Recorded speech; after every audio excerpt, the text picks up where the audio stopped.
La disparition rocambolesque de l'ex-patron chinois d'Interpol, poursuivi pour corruption dans son pays, porte un coup à l'image de Pékin et à son ambition de consolider sa présence dans les organisations internationales, selon des experts.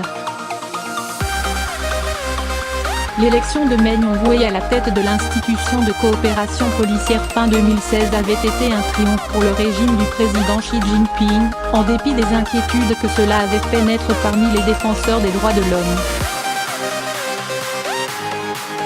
Pékin avait même accueilli en septembre 2017 l'Assemblée générale annuelle d'Interpol, devant laquelle le président chinois avait prononcé un discours solennel.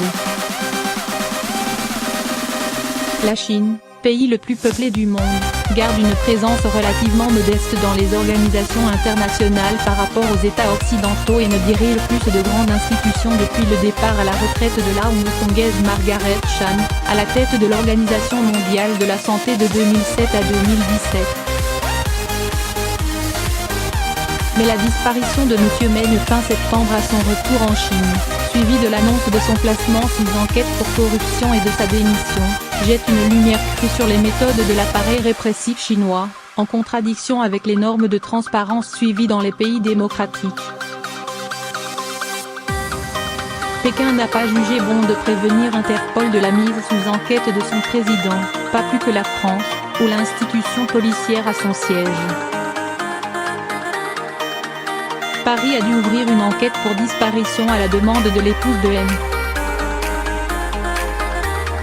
Meng. Cette affaire aura un impact négatif sur le soft power chinois, pronostique le politologue Willy Lam, de l'université chinoise de Hong Kong. En pleine guerre commerciale transpacifique, cela apporte de l'eau au moulin des Américains qui accusent la Chine de ne pas respecter l'état de droit. Pékin a annoncé lundi que M. Meng, 64 ans, était poursuivi pour avoir accepté des pots de vin, mais sans préciser si ces accusations étaient liées à ses fonctions à la tête d'Interpol ou bien à son poste de vice-ministre de la Sécurité publique, police, qu'il occupait en parallèle. La Commission nationale de supervision, qui enquête sur le cas de Meng, peut garder des suspects au secret pendant 6 mois, sans prévenir leur famille ni leur donner accès à un avocat. La commission est le principal organe chargé d'appliquer la campagne anti-corruption lancée par Xi Jinping après son arrivée au pouvoir fin 2012. Selon un bilan officiel, plus de 1,5 million de cadres ont été sanctionnés au nom de cette campagne, soupçonnés de servir aussi à éliminer des opposants internes au président chinois. Meng Hongwei pourrait avoir non seulement accepté des pots de vin mais aussi compromis la sécurité nationale, suppose Xu Wei, professeur dans une école de cadre du Parti communiste chinois, PCC, cité mardi par le quotidien officiel Global Times. Xi exige une loyauté absolue, observe Willy Lam, présumant que les enquêteurs ont pu avoir des doutes quant à la fidélité de Meng envers la ligne présidentielle. Mais ces soupçons ne datent apparemment pas d'hier. Le Global Times rappelle que Meng avait été démis dès décembre 2017 de ses fonctions à la tête des gardes-côtes chinois, avant d'être exclu en avril dernier de la cellule du PCC dans son propre ministère.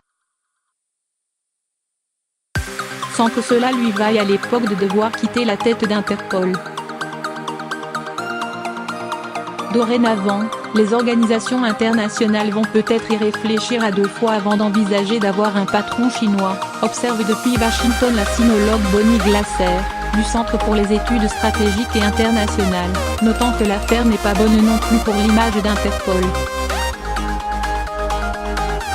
Interpol sera sous le feu des critiques s'il n'exige pas une enquête publique et le respect des droits de l'accusé en faveur de Meng Hongwei, prévoit-elle. Interrogé, le porte-parole de la diplomatie chinoise, Lu Kang, a assuré lundi que la Chine continuerait à agir en tant qu'acteur responsable qui joue un rôle nécessaire dans les affaires internationales et les organisations multilatérales.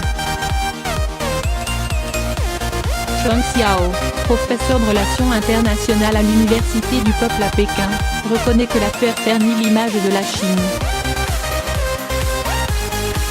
Mais elle démontre aussi que Pékin ne se soucie pas trop de son image lorsqu'il s'agit de combattre la corruption.